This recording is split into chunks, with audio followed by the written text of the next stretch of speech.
should be congratulated for taking a stand.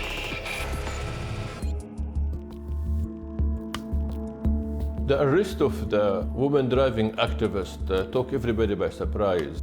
Every single newspaper is covering it, and Saudi Arabia did not need that. This, in fact, reveals the true face of the Saudi patriarchal totalitarian regime, where rights are granted by royal decrees, not when it's demanded by activists. And it doesn't match the rhetoric that Saudi Arabia is a reforming country because it's arresting human rights activists left and right. Even the PR machine of the kingdom is having a difficult time defending such a decision.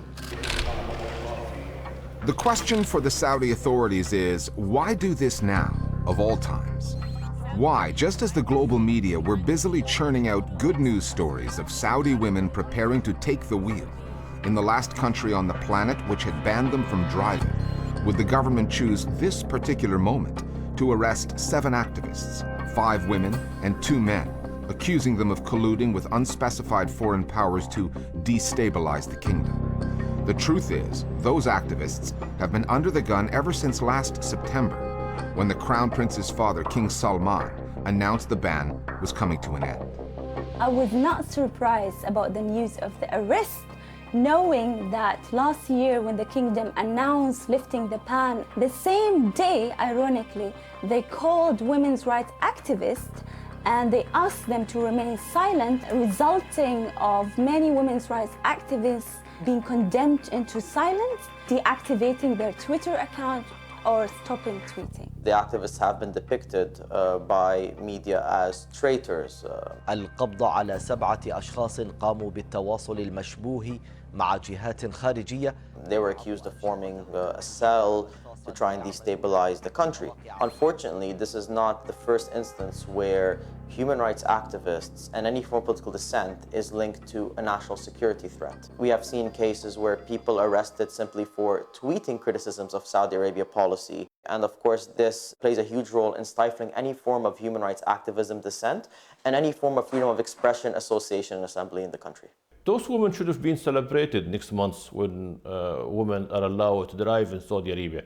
They should have been given a credit for their work. They are the one who kept the issue alive. Someone in Riyadh need to check and see how this decision was made and fix it. Prince Mohammed bin Salman. The narrative now emerging around the Saudi story seems to be at odds with the one that Crown Prince Mohammed bin Salman managed to create after becoming the presumptive heir to the throne last year.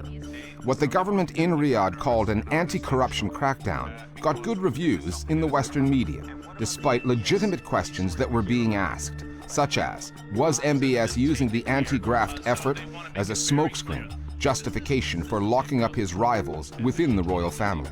Between some ingratiating editorials in papers like the New York Times and a softball interview conducted by CBS's 60 Minutes program, MBS attracted the kind of positive news coverage that his rhetoric may have merited, if not for his actual record. Known by his initials MBS, his reforms inside Saudi Arabia have been revolutionary. The nature of that interview was almost fawning. They were, talking about his great work ethic. Working hard? They never really pushed too hard on issues like human rights abuses or the war in Yemen. Is this really an open and free society? They mentioned this crackdown on corruption. They didn't address how Mohammed bin Salman got his money. My personal life is something I'd like to keep to myself. Mohammed bin Salman has bought now the world's most expensive painting, the most expensive home, yet he calls everybody else corrupt. And interviews like the 60 Minutes one failed to really hit on that. Another instance is Thomas Friedman's column, where they said Saudi Arabia's Arab Spring at last. When the Arab Spring is ground up kind of movement. Meanwhile, this top-down reform, while stifling these kinds of collectives and stifling the formation of NGOs and human rights groups, there's little to no mention or connection between that and the right to freedom of expression, association, and assembly. This is really where the coverage on Saudi Arabia completely fell short.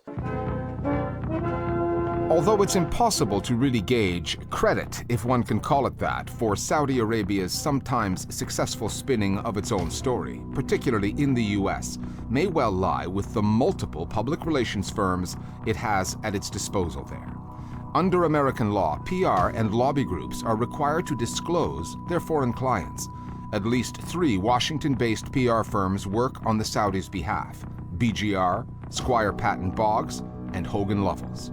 And that's just the PR side. The Saudis have also set up their own lobby group, also based in DC. There has been an investment on branding Mohammed bin Salman image in the US.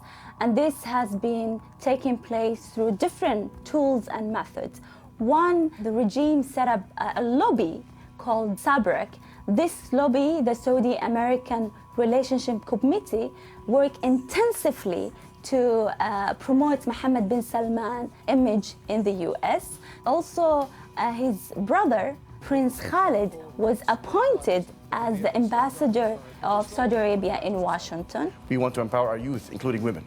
And he is a regular guest in American news TVs. When the Gulf crisis began last year, that's when we really saw a lot more money being spent, both on lobbyists and on PR firms. The goal of all this has been to create this image of a modernizing, liberalizing kingdom. It's hard to discern what the intention of that PR trip is. What the American public thinks doesn't really have any grounding on what our government's relationship with Saudi Arabia does. At the end of the day, though, the Saudis have money that they're willing to spend on PR efforts. It doesn't really seem to bother them. Every country wants to have a good image, but to depend only on PR companies and promises, this is short-lived. The arrest of those women activists is a proof of that. The moment the news come out, all that image is gone. Now everybody is talking about, again, arrest, lack of political freedom in Saudi Arabia. So basically, what will fix the image of Saudi Arabia is action on the ground.